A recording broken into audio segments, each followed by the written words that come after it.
आज हम लोग क्या स्टडी कर रहे हैं? आज हम लोग पढ़े हैं ब्लॉक 7 की पैथोलॉजी हीमाटोलॉजी में WBC डिसऑर्डर्स हम लोगों ने स्टार्ट किए हुए थे। हम लोग बेसिकली नियोप्लास्टिक प्रोलिफरेशंस या फिर कैंसर्स के बारे में, ल्यूकीमियाज के बारे में स्टडी कर रहे थे। तो पहले ही मैं आपको प्रीवियस लेक्चर में बता चुकी हूँ कि हम इसको स्पीड की बेस पे दो कैटेगरीज में डिवाइड करते हैं। कुछ हमारे पास होते हैं एक्यूट ल्यूकीमिया, कुछ हमारे पास होते हैं क्रोनिक। एक्यूट वो होते हैं जिनका शॉर्ट कोर्स होता है, जिनके एग्रेसिव सिम्टम्स होते हैं और इसके अंदर इमेच्योर सेल्स जो है ना वो ब्लड के अंदर आते हैं। जो अर्ली प्रिकर्सर्स होते हैं वो ब्लड के अंदर आते हैं। कुछ हमारे पास होते हैं क्रोनिक, जो लंबा अरसा चलते हैं, जो जिनकी स्लो प्रोग्रेशन होती है, लेस सिवियर सिम्टम्स होते हैं और इसके अंदर जो लेटर प्रिकर्सर्स होते हैं वो ब्लड में आते हैं। तो एक्यूट हमारे पास दो तरह के हैं, ALL AML, और क्रोनिक भी हमारे पास दो तरह के हैं स्पीड की बेस पे, CLL और CML। अब ALL जो है ना वो हम फर्स्ट लेक्चर में कवर कर चुके हैं। आप लोगों को इसमें कोई भी प्रॉब्लम हो तो आप जो है ना वो प्रीवियस वीडियो चेकआउट कर सकते हैं। ठीक है, आज हम लोगों ने क्या स्टडी करना है बच्चों? आज हमारा टॉपिक है AML, which stands for acute myeloid leukaemia. मैं आप लोगों को पहली बार बता चुकी हूँ बच्चों कि आपकी जो बुक है रॉबिन्स, उसके अंदर जो एक्यूट ल्यूकीमिया है वो सारे इकट्ठे दिए हुए हैं, उनके अंदर खिचड़ी पकाई दी है। वहाँ से कुछ भी समझ नहीं आता, सबके क्लिनिकल फीचर इकट्ठे लिखे हुए हैं, सबकी मॉर्फोलॉजी इकट्ठी लिखी हुई है। तो बजाय ये कि आप सब कुछ इकट्ठा करो, आप लोग इसको अलग अलग से पढ़ो। मैं भी आप लोगों को अलग अलग से ही पढ़ा रही हूँ और एंड में मैं आप लोगों को आपकी बुक भी दिखाऊंगी। ठीक है, तो बच्चों हम बिना टाइम वेस्ट के आगे चलते हैं। एक्यूट माइलाइड ल्यूकीमिया, AML नाम से क्या पता चल रहा है? सबसे पहले हम बात करते हैं एक्यूट की। एक्यूट में आपको बता चुकी हूँ वो कैंसर जिसका रैपिड ऑनसेट है, जिसका एग्रेसिव कोर्स है, जिसके अंदर इमेच्योर सेल्स, जो ब्लास्ट्स हैं, जो अर्ली प्रिकर्सर्स हैं, वो ब्लड के अंदर आ रहे हैं। ठीक है बच्चों, जैसे हमारे पास ये एक माइलाइड ल्यूकीमिया है ना, तो माइलाइड की हमारे पास क्या सीरीज चलती है, इसकी डिफरेंशिएशन किस तरह से होती है कि सबसे पहले माइलोब्लास्ट होता है, फिर प्रोमाइलोसाइट, फिर माइलोसाइट, फिर मेटामाइलोसाइट, फिर बैंड फॉर्म, और उससे आगे न्यूट्रोफिल, इओसिनोफिल, बेसोफिल और मोनोसाइट बनते हैं। तो एक्यूट वाला जो कैंसर होगा, चाहे वो AML है या ALL है, उसके अंदर जो अर्ली प्रिकर्सर्स होंगे, ये प्रोमाइलोसाइट या माइलोसाइट, ये ब्लड के अंदर आना शुरू हो जाएंगे। ठीक है, अच्छा जी। और ये जो ब्लास्ट सेल्स होते हैं ये रैपिडली मल्टीप्लाई करते हैं बोन मैरो के अंदर, और जो वहाँ के नॉर्मल सेल्स होते हैं, जो नॉर्मल सेलुलैरिटी होती है, उसको रिप्लेस कर देते हैं। ठीक है बच्चों, एक्यूट से हम लोग को ये समझ आ गया कि इसका रैपिड ऑनसेट है, एग्रेसिव कोर्स है, इमेच्योर सेल्स ब्लड के अंदर आ रहे हैं, ब्लास्ट सेल्स रैपिडली मल्टीप्लाई करते हैं बोन मैरो के अंदर और नॉर्मल सेल्स को रिप्लेस कर देते हैं। नेक्स्ट आ जाती है बात माइलाइड की। अब माइलाइड का क्या मतलब है कि ये माइलाइड प्रीकर्सर्स का कैंसर है। हमने पढ़ा था ना कि हमारे पास एक लिम्फॉइड कैंसर होते हैं, माइलाइड होते हैं और हिस्टियोसाइटिक होते हैं। तो ये हम कौन सा कैंसर पढ़े हैं? माइलाइड। ठीक है, कुछ हमारे पास माइलाइड लीनिएज होते हैं जिससे न्यूट्रोफिल, इओसिनोफिल, बेसोफिल और मोनोसाइट बनते हैं। एक हमारे पास लिम्फॉइड लीनिएज होता है जिससे T सेल, B सेल और नेशनल किलर सेल बनते हैं। तो ये लिम्फॉइड कैंसर नहीं है, ये माइलाइड कैंसर है, मतलब कि ये इन सेल्स को अफेक्ट करेगा। न्यूट्रोफिल, इओसिनोफिल, बेसोफिल, मोनोसाइट, ये वाले सेल्स अफेक्ट होंगे। ठीक है, इसके अलावा माइलाइड लीनिएज से हमारे पास RBCs और प्लेटलेट्स भी बन रहे होते हैं, तो ये उनकी सेलुलैरिटी को भी अफेक्ट करेगा। एक्यूट से हमें ये चीज़ समझ आ गई, माइलाइड से हमें ये चीज़ समझ आ गई कि ये माइलाइड प्रिकर्सर का कैंसर है, माइलाइड सेल्स को अफेक्ट करेगा। अब तीसरा वर्ड है हमारे पास एक्यूट माइलाइड ल्यूकीमिया। ल्यूकीमिया का क्या मतलब होता है? ल्यूकीमिया का मतलब है ऐसा कैंसर जो बोन मैरो और ब्लड को अफेक्ट करेगा। ये एक लिक्विड ट्यूमर है। जो लिम्फोमा होता है वो हमारे पास सॉलिड ट्यूमर होता है, वो लिम्फ नोड्स का कैंसर होता है। ठीक है, तो यहाँ तक हमारी बात क्लियर हो गई। हम लोग पढ़ क्या रहे हैं बच्चों? हम AML पढ़ रहे हैं। मैंने आपको एक एक वर्ड का मतलब यहाँ पे एक्सप्लेन कर दिया। उसके बाद हमारे पास आ जाता है इसकी एज फैक्टर। ठीक है, नहीं कौन से एज ग्रुप को ये सबसे ज़्यादा अफेक्ट कर रहा होता है। जिस तरह हमारे पास ALL था, ALL हमने बात की थी कि चाइल्डहुड के अंदर, बच्चों के अंदर, छोटे बच्चों के अंदर, 2 से 10 साल के बच्चों के अंदर अफेक्ट कर रहा था। तो AML हमारे पास ओल्डर इंडिविजुअल्स को, 60 ईयर्स 50 ईयर्स से ज़्यादा की उम्र के जो इंडिविजुअल्स होते हैं उनको अफेक्ट कर रहा होता है। ठीक है बच्चों, थोड़ा थोड़ा मैं आप लोगों को इसका कंपैरिजन भी बताती जाती हूँ ताकि आप लोगों को याद रहे। जिस तरह ALL था हमारे पास, वो लिम्फाइड लीनिएज को अफेक्ट कर रहा था, तो AML है वो हमें माइलाइड लीनिएज को अफेक्ट कर रहा है। और ALL के अंदर चाइल्डहुड ज़्यादा प्रेवलेंट था एज फैक्टर, और इसके अंदर एज फैक्टर 60 ईयर से ज़्यादा का है। तो आप लोग थोड़ा सा ना कंपैरिजन बनाकर चलो। आप लोगों ने MCQs अटैम्प्ट करने हैं, SCQ तो आपने लिखा नहीं है। MCQ के अंदर जो पॉइंट्स होते हैं ना वो जहन में होने चाहिए। अच्छा, इसके अंदर एक और बात आपकी बुक के अंदर लिखी हुई है कि ये बेसिकली ना ऑलरेडी एक एबनॉर्मल बोन मैरो डिजीज से ये कैंसर बनता है, यानी कि आपके बोन मैरो के अंदर ऑलरेडी कोई माइलोडिस्प्लास्टिक सिंड्रोम, माइलोप्रोलिफरेटिव डिसऑर्डर होता है जिसकी वजह से ये कैंसर डेवलप होता है, लेकिन ये कोई इतनी इंपॉर्टेंट बात नहीं है। तो यहाँ तक हमने क्या बात की, मैंने आपको सब कुछ एक्सप्लेन किया और आपको इसका एज फैक्टर बताया।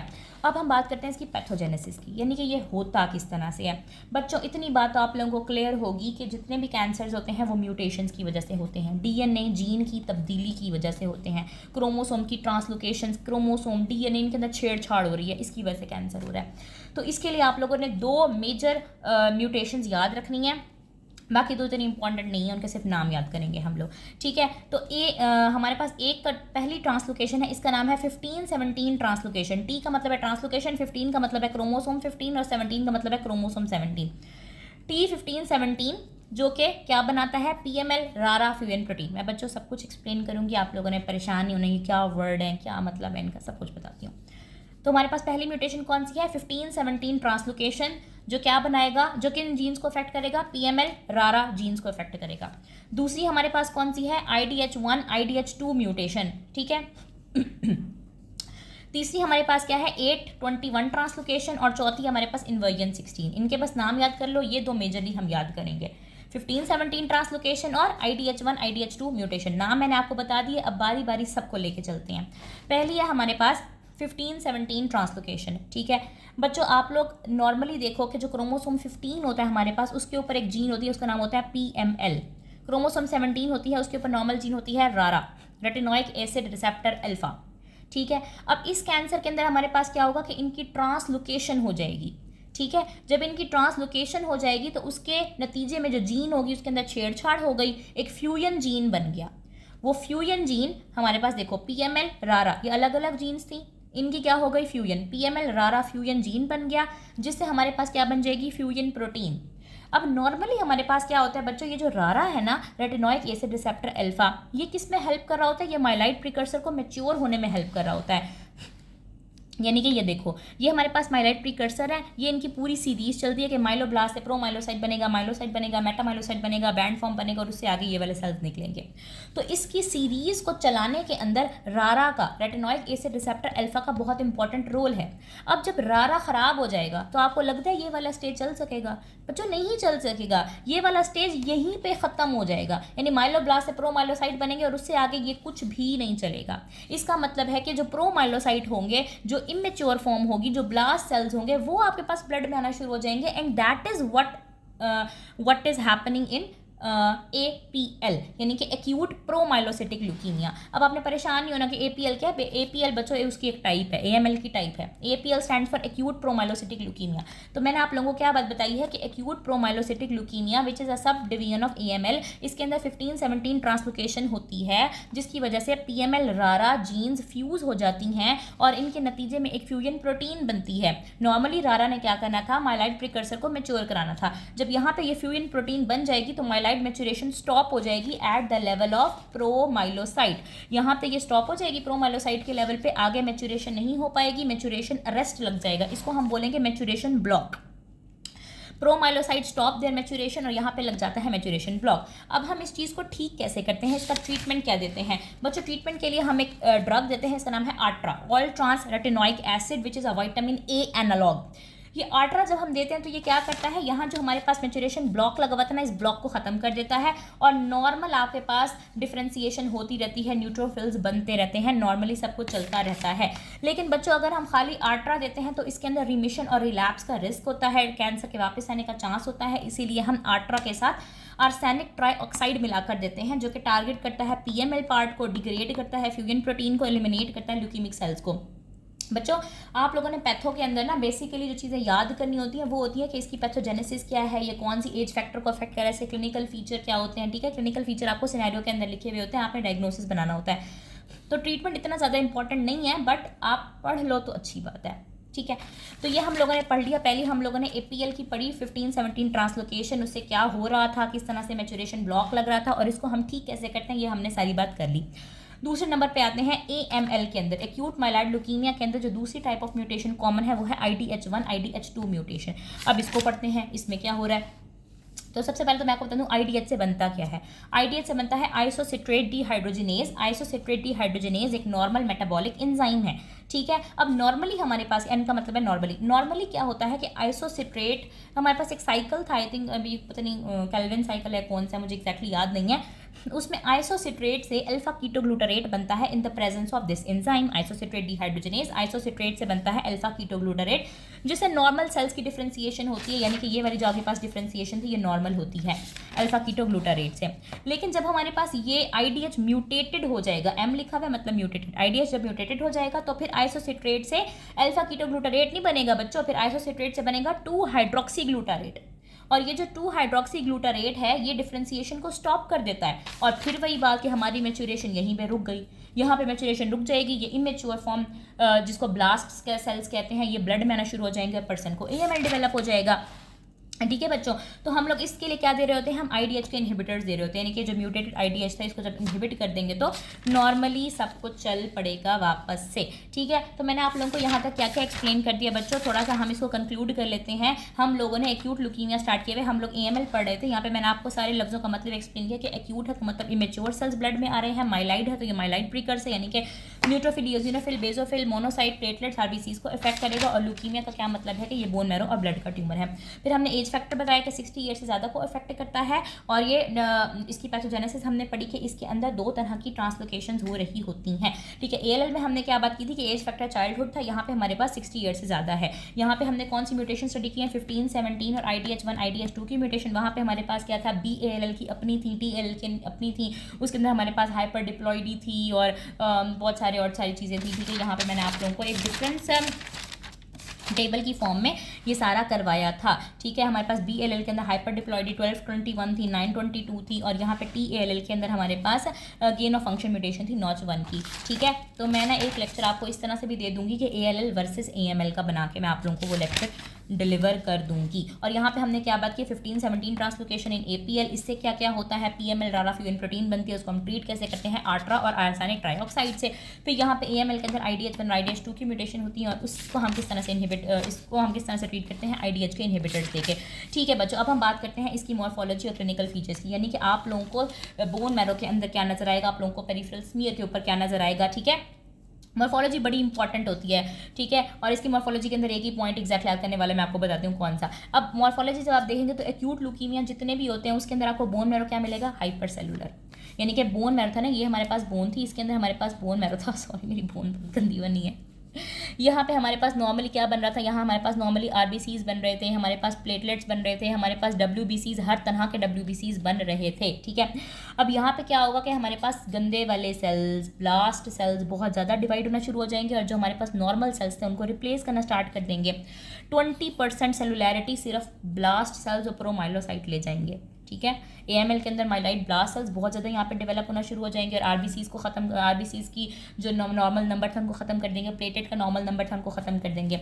अब बच्चों हमें माइलोब्लास्ट कैसे नजर आते हैं, माइलोब्लास्ट क्या होते हैं, हमारे पास एक तो इनका साइज़ बहुत बड़ा होता है, they are larger than lymphoblast. ठीक है, जो लिम्फोब्लास्ट होते हैं ना उससे ज़्यादा इनका बड़ा साइज़ होता है, इनका क्रोमेटिन बहुत डेलिकेट होता है, इनके न्यूक्लियोटाइड बट डिस्टिंक्ट होते हैं, रट्टा मारने वाली चीज़ है बच्चों, कुछ भी नहीं है इसके अंदर। मॉडरेट अमाउंट ऑफ साइटोप्लाज्म होता है, वेरिएबल नंबर ऑफ ग्रेन्यूल्स होते हैं। अब जो सबसे इंपॉर्टेंट बात है AML की, AML के अंदर अगर आपकी मॉर्फोलॉजी को पूछे और आपको बस एक ही बात याद होनी चाहिए, एक ही बात याद होनी चाहिए, वो है आयोरॉड्स। इतना इंपॉर्टेंट है ना ये बात, आपकी OSPI या आपके MCQs है उनके अंदर पूछेगा कोई मॉर्फोलॉजी तो आपसे आयोरॉड्स का पूछेगा। आयोरॉड्स बच्चों AML या APL का फीचर होते हैं जिसके अंदर सेल्स के अंदर ना ऐसे नीडल लाइक इंक्लूजन्स आपको नजर आती हैं, ऐसा लगता है सुइयाँ पड़ी हुई हों।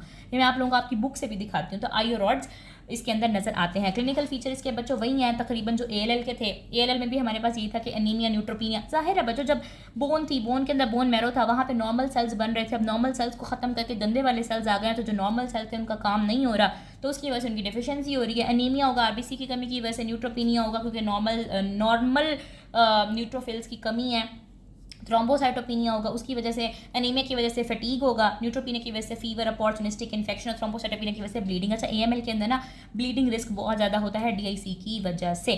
ठीक है, अब मैं क्या करती हूँ कि आप लोगों की बुक से एक दफ़ा दिखा देती हूँ। ठीक है बच्चों, ये देखो यहाँ पे ये एक्यूट ल्यूकीमिया लिखे हुए, मैंने आपको पहले ही बताया था कि इसने ALL और AML को इकट्ठा करके लिखा हुआ है, हम लोगों ने अलग अलग पढ़ा है। अब AML में से क्या चीज़ याद करने की बच्चों, एक ये पैराग्राफ याद करने का है जिसके अंदर उसने क्या बताया हुआ कि older than 60 years of individual में होता है, प्री एग्जिस्टिंग माइलाइड नियोप्लाज्म से ये ओरिजिनेट होता है। ठीक है, इसके अंदर ब्लीडिंग वगैरह का रिस्क बहुत ज़्यादा होता है, सीरियस फैटल ब्लीडिंग कॉम्प्लिकेशन ये कॉज कर सकता है। फिर हमने पैथोजेनेसिस की बात की थी, तो यहाँ पे आपने क्या चीज़ याद करनी है पैथोजेनेसिस से, यहाँ पे बच्चों आप लोगों ने ये वाले 2 पैराग्राफ याद करने हैं। ठीक है, PML रारा PML रारा के बारे में उसने बताया हुआ 15-17 ट्रांसलोकेशन है, फ्यूजन जीन बना देता है। हम इसको ट्रीट कैसे कर रहे होते हैं, आर्ट्रा से हम लोग ट्रीट कर रहे होते हैं, ठीक है। पता नहीं इस पर नज़र भी आ रहा है या नहीं आ रहा। ये देखो बच्चों, ये वाला एक पैराग्राफ आप लोगों ने याद करना है और ये AIDH1 IDH2 वाला याद करना है। तो PML रारा की बात की थी, 15-17 ट्रांसलोकेशन, ठीक है। हम इसको ट्रीट किस तरह से कर रहे होते हैं, आर्ट्रा दे रहे होते हैं, इसके अलावा आर्सेनिक ट्राइऑक्साइड दे रहे होते हैं। नीचे IDH1 IDH2 म्यूटेशन के बारे में बताया हुआ है, 2-हाइड्रोक्सीग्लूटारेट बन रहा होता है जो कि ऑनकोमेटाबोलाइट होता है, और हम इसके अंदर IDH के इनहिबिटर्स दे रहे होते हैं। फिर बच्चों मॉर्फोलॉजी है, मॉर्फोलॉजी के अंदर आपने AML के अंदर क्या क्या चीज़ याद करनी है। यहाँ पे आपने ये देखो माइलोब्लास्ट का बताया हुआ है, माइलोब्लास्ट किस तरह से नजर आते हैं हमें, आयोरोड्स का बताया हुआ है जो कि नीडल लाइक इन्फ्लुएंस होती हैं, ठीक है बच्चों। और नीचे से यहाँ से आपने कुछ याद नहीं करना। क्लिनिकल फीचर AML और ALL के इकट्ठे ही थे, वो तकरीबन सेम ही है। और बस बच्चों यही है इसके अंदर। यहाँ मैं आप लोगों को आयोरोड्स की तस्वीर दिखा देती हूँ बच्चों। ये देखो, ये आपकी AML की डायग्राम बनी हुई है, ये APL की डायग्राम बनी हुई है। और ये जो जिसने एरो यहाँ पे लगाया हुआ है ना, पता नहीं आपकी क्लियर है या नहीं, ये देखो जहाँ एरो लगा हुआ है बच्चों, आप लोगों को यहाँ पे ऐसे नीडल लाइक इन्फ्लुएंस नज़र आ रही हैं, नीडल लाइक इन्फ्लुएंस, इसको हम आयोरोड्स बोलते हैं। तो अब मैं आप लोगों को ना थोड़ा सा ना डिफरेंस एक्सप्लेन कर देती हूँ ALL का और AML का, ताकि आप लोगों को क्लियर हो जाए सब कुछ, ठीक है बच्चों। तो यहाँ पे मैं आप लोगों को थोड़ा सा कंक्लूड कर देती हूँ। अब तक हमने ALL और AML पढ़ा, तो हमें थोड़ा सा उनका डिफरेंस बताना चाह रही हूँ आपको, ठीक है। ALL से क्या बनता है, एक्यूट लिम्फोब्लास्टिक ल्यूकीमिया। AML से क्या बनता है, एक्यूट माइलाइड ल्यूकीमिया, ठीक है। अब ALL हमारे पास कौन से सेल्स को अफेक्ट करता है, लिम्फॉइड सेल्स की लीनिएज को अफेक्ट करता है, B cells, T cells, natural killer cells. AML myeloid cells को अफेक्ट करता है, neutrophil, eosinophils, basophils, monocytes, RBCs और प्लेटलेट्स को अफेक्ट करता है। ALL की जो एज होती है ये क्या होती है, चाइल्डहुड का कैंसर है बच्चों, 2 से 10 साल की उम्र के दरमियान, खासतौर पर BLL, और जो TLL होता है वो एडल्टहुड का होता है। लेकिन अगर कोई आपसे पूछे तो आपने ALL के अंदर चाइल्डहुड ही लिखना है। AML greater than 60 years of age को अफेक्ट करता है। फिर हमने इसकी पैथोजेनेसिस देखी थी कि BLL के अंदर और TLL के अंदर कौन कौन सी ट्रांसलोकेशन थी। BALL के अंदर हमारे पास थी loss of function mutation in PEX5, hyperdiploidy, 1221 translocation, 922 translocation, और TLL के अंदर gain of function mutation in NOTCH1, P10 और CDKN2A। और जो हमारे पास AML है बेचारा मासूम सा, इसके अंदर 2 ही सिर्फ इसकी जो है ना वो म्यूटेशंस है, 15-17 ट्रांसलोकेशन और IDH1 और IDH2 की म्यूटेशन, ठीक है बच्चों। फिर हमने बात की थी कि इसकी मॉर्फोलॉजी में आपको क्या क्या दिखेगा, लिम्फोब्लास्ट दिखेंगे, ठीक है। और जो TLL था उसके अंदर मीडियास्टल मैसेज, और इसके अंदर माइलोब्लास्ट और आयोरोड्स, ठीक है। क्लिनिकल फीचर तकरीबन सबके सेम ही थे, फैटीग, फीवर, ब्लीडिंग सब में हो रहा था, ठीक है। इसके अलावा जो हमारे पास स्प्लीनोमेगैली और लिम्फेडिनोपैथी और क्या कहते हैं लिम्फेडिनोपैथी है, स्प्लीनोमेगैली, हिपैटोमेगैली है, वो ज़्यादा ALL में होता है as compare to AML। AML के अंदर ब्लीडिंग के रिस्क ज़्यादा होते हैं। फिर बच्चों इसका ट्रीटमेंट था, ठीक है। ट्रीटमेंट के लिए मेरे पास जगह नहीं बची, सॉरी। इसका ट्रीटमेंट हमारे पास क्या होता है कि हम लोग कीमोथेरेपी करा रहे होते हैं। AML के अंदर मैंने आपको बात की थी कि आर्ट्रा और आर्सेनिक ट्राइऑक्साइड दे रहे होते हैं, और इसके अलावा IDH के इनहिबिटर्स दे रहे होते हैं, ठीक है बच्चों। का मैं बहुत तेज़ बोल रही हूँ तो आप लोग मुझे बता देना कि मैं बहुत तेज़ बोल रही हूँ, तो मैं आहिस्ता बोल लूँगी। बाकी मैंने कोशिश की है कि आप लोगों को सब कुछ करा दूँ, और बच्चे मुझे बार बार कह रहे हैं कि सारे लेक्चर्स अपलोड करो, तो मैं इसीलिए जल्दी जल्दी कर रही हूँ। Thank you.